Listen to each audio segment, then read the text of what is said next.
Imaginez-vous dans un nouveau restaurant fraîchement ouvert. L'accueil est plaisant, la déco sympa et les plats sont succulents. Vous en parlez à des amis, ceux-ci sont ravis. Eux-mêmes vont conseiller ce resto à des membres de leur famille, à des amis et autres collègues. Et petit à petit, le restaurant commence à se faire connaître via ce que l'on appelle le bouche à oreille. Dans la majorité des cas, le restaurant ne vous aura pas payé un centime, ni même adressé un remerciement, alors que vous êtes à l'origine de peut-être plusieurs dizaines de clients, car tout cela s'est fait naturellement et de manière transparente. Eh bien, il existe un type d'entreprise qui utilise la puissante force du bouche à oreille pour se développer. Il s'agit du marketing relationnel, aussi appelé marketing de réseau ou MLM, pour multi-level marketing. On parlera de network marketing en anglais. Le problème, en France, c'est que le marketing relationnel est non seulement mal connu, mais en plus à mauvaise presse.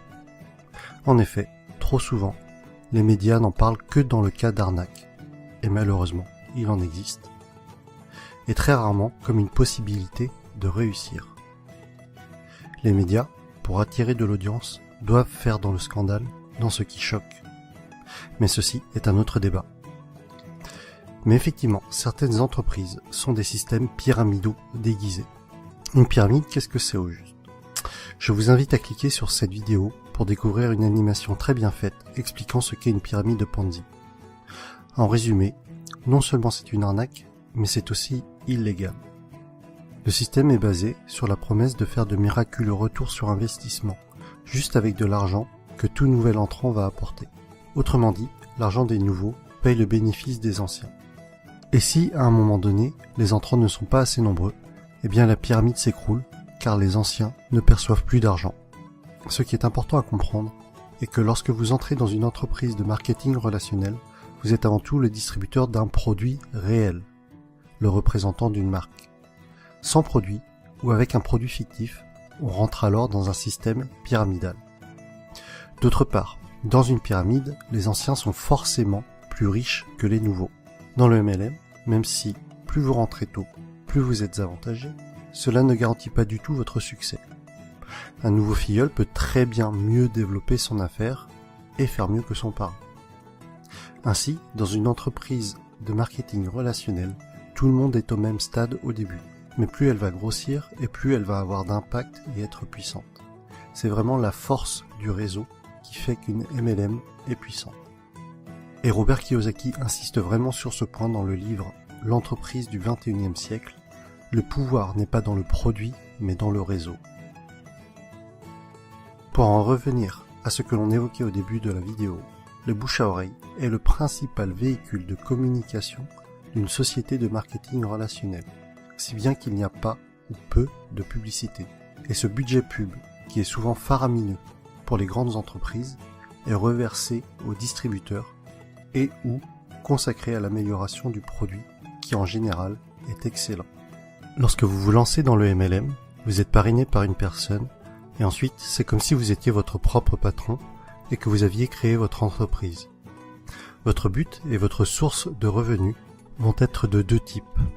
Soit en parlant du produit autour de vous et en le revendant, soit en parrainant d'autres personnes qui elles-mêmes vont devenir distributeurs. Ainsi, le plus efficace et pour que votre entreprise soit réussie, tout ce que vous faites doit être duplicable. Votre filleul doit avoir les outils pour développer lui aussi son réseau. Dans tous les cas, ce qui est important à retenir est que le succès est partagé. Si votre filleul échoue, vous échouez d'une certaine façon. Votre succès est complètement tributaire du succès des personnes que vous aidez, de vos filleuls et des filleuls de vos filleuls. L'accent doit être mis sur le déploiement de votre réseau et pas sur les ventes directes.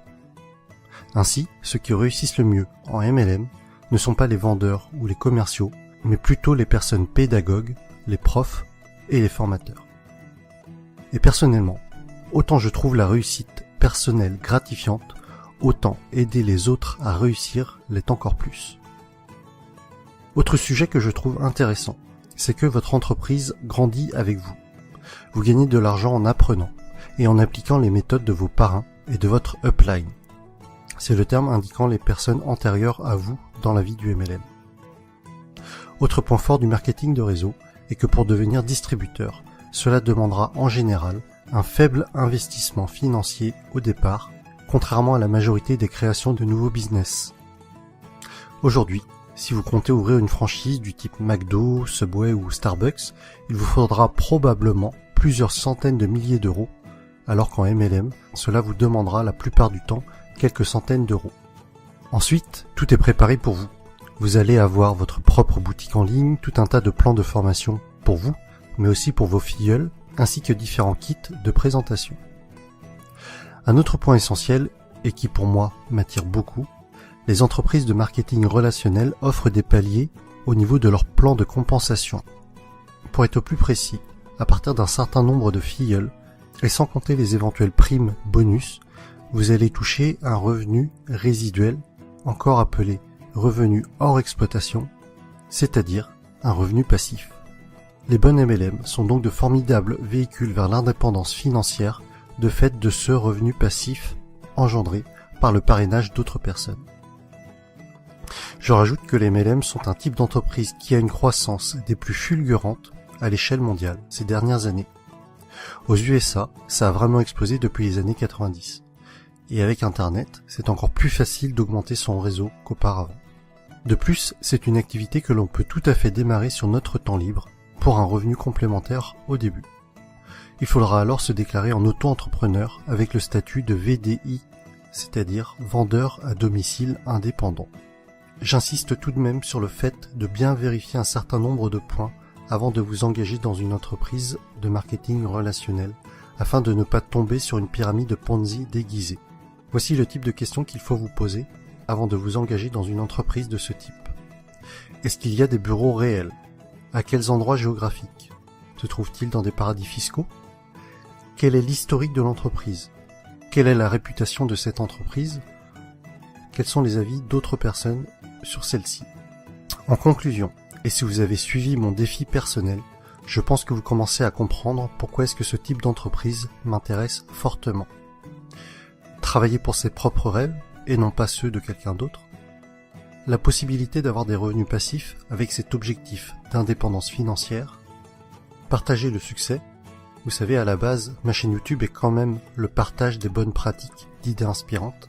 Alors si en réussissant dans un domaine, j'arrive à aider d'autres personnes à réussir également, alors j'en serais sincèrement ravi. Autre point que l'on avait évoqué, c'était de gagner de l'argent tout en apprenant. Le message que j'y vois derrière cela est celui que Jim Rohn a souvent répété, que plus vous vous développerez personnellement, plus cela attirera le succès. Et enfin, des horaires libres. Cela signifie que je pourrais aller chercher ma fille à l'école. Et voilà pour cette vidéo sur le marketing relationnel. J'espère que le public francophone comprendra mieux ce qu'est le MLM avec cette vidéo. Pour ma part, il y a quelques mois encore, je dois vous avouer que je faisais partie des personnes qui rejetaient le sujet, ne comprenant pas en quoi cela consistait, et sûrement aussi parce que je ne voulais pas comprendre, et que je gardais en tête ce que les médias véhiculaient. Mais que ce soit Jim Rohn, Tony Robbins, Les Brown, c'est-à-dire tous les motivational speakers que je suis régulièrement, mettent en avant ce type d'entreprise. Et après mes lectures de l'entreprise du 21e siècle, de Robert Kiyosaki, et de 45 secondes qui changeront votre vie, de Don Faya, j'ai finalement changé d'avis sur le sujet et je suis décidé à me lancer. Vous retrouverez la suite de mes aventures dans le prochain épisode avec mon choix de MLM et les raisons de ce choix. Si vous aussi, ce concept d'entreprise est nouveau pour vous et que cela vous intéresse ou qu'au contraire, vous vous y intéressez déjà, mettez-moi un pouce j'aime, partagez sur Facebook et abonnez-vous. À bientôt!